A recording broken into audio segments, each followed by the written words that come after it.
Ако вчера беше непочитување на закон, денеска е дрскост. Постои член 8а од изборниот законник, кој што беше изгласан од ова собрание во 2015 година по барање на Социјалдемократскиот сојуз и прифатен од ВМРО-ДПМНЕ, од ДПА и од ДУИ, кој што значеше дека во периодот кога се распишани избори не постои можност за никакви назначувања или именувања или разрешувања или поместувања по хиерархија вертикално или хоризонтално на лица во било која државна институција, јавна институција и така натаму. Заради тоа што некој не сакаше да го почитуваат членот 8а, онака како што е напишан, четворица пратеници побараа мислење од страна на антикорупцијската комисија.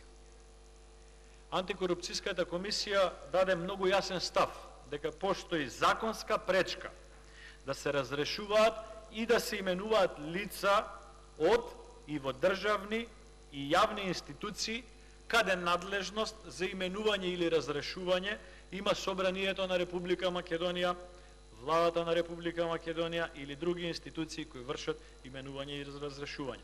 За жал, овие денови се случуваат низа на дрски постапки во многу јавни институции и овдека во Собранието на Република Македонија и со постапката за разрешување господинот Зврлевски, но и со дрската постапка денеска се продолжи расправата за назначување на заменици секретари. Ова мислење постои како правен акт во оваа држава, како правен документ, но за среќа на некои луѓе кои што ќе се грижат во иднина да се почитуваат законите во Република Македонија, постои член 178 од изборниот законник, каде што е предвидена кривична одговорност за сите кои што нема да го почитуваат член 8а.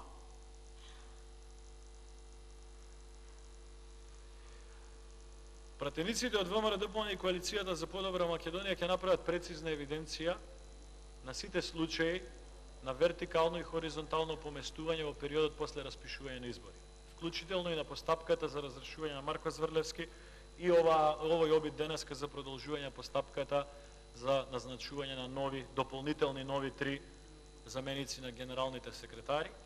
И таа евиденција и таа документација адекватно ќе ја третираат во следниот период. Затоа, за да не се доведуваме во дополнителни непотребни недоразбирања како парламент и како одговорни граѓани, барам во овој момент да престане расправата по оваа точка без одложување, заради тоа што е спротивна на член 8а од изборниот законник на Република Македонија. Благодарам. Многу работи имам да ги кажам и да ги одговорам на вашето образлагање претходно и дозволете ми неколку работи прво да кажам. И до сега многу пати имало мислења од антикорупцијска комисија доставени до собрание без барање на собрание кои што собранието ги почитувало. Вашата одлука да не се почитува мислење на собранието е ваша одговорност, на антикорупцијска е ваша одговорност. Вашето тврдење дека имунитетот не штити нас од постапување спротивно на законите, ви благодарам, е признание дека кршите закон. Ништо повеќе. Но вашето тврдење дека нема друга постапка, односно постапка пред Уставен суд за поништување на било каква одлука на собранието е апсолутно неточно. И за жал прв пат покажува ваше незнаење.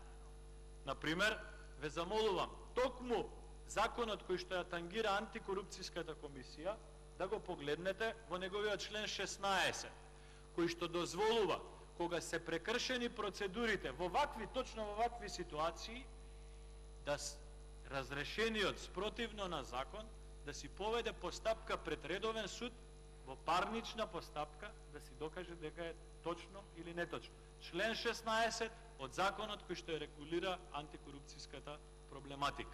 Тоа исто како што не ви го кажале член 8а пред да започнете оваа расправа, веројатно не ви го кажале службите кои ве спремале да ви кажат дека има и други постапки со кои што може да се поништат вакви одлуки какви што планирате да донесете. Но, накратко и сумирано, со повикувањето на имунитет, вие сами признавте дека кршите закон.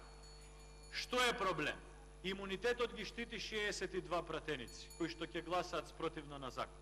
но имунитетот господинот Џафери не ги штити десетици и десетици други луѓе кои што ни криви ни должни ги ставате во ситуација да прифаќаат, да назначуваат или да бидат назначени надвор од членот 8а, кои што се однесуваат на многу постапки надвор од ова собрание. Впрочем, ние бираме и регулаторна комисија за енергетика, ама не значи дека парламентот утврдува цена на енергенсите. Ние бираме министер за внатрешни работи, ама не значи дека имаме право да возиме со 200 на час. Ние бираме и министер за труд и социјална политика, но ние не утврдуваме колкава ќе биде сумата за социјална помош во Република Македонија. На крај дозволете ми да му се обратам на господинот Али Ахмети лично. Господин Али Ахмети, вашиот избраник на оваа позиција вас лично ме стави во ситуација да ви признае дека собранието го крши законот.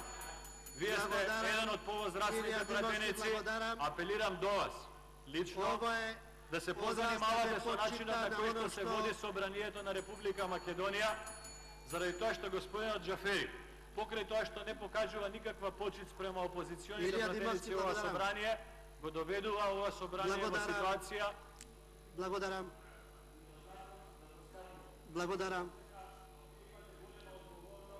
Да размислите како ќе продолжи ова собрание потоа. Благодарам. Затоа би сакал да ви информирам дека нема да присуствуваме понатаму по точката 6 на оваа седница. А вие слободно, онака како што ви објасни господинот Талат Џафери, заштитени од имунитетот, продолжите да го кршите законот во Република Македонија. Благодарам.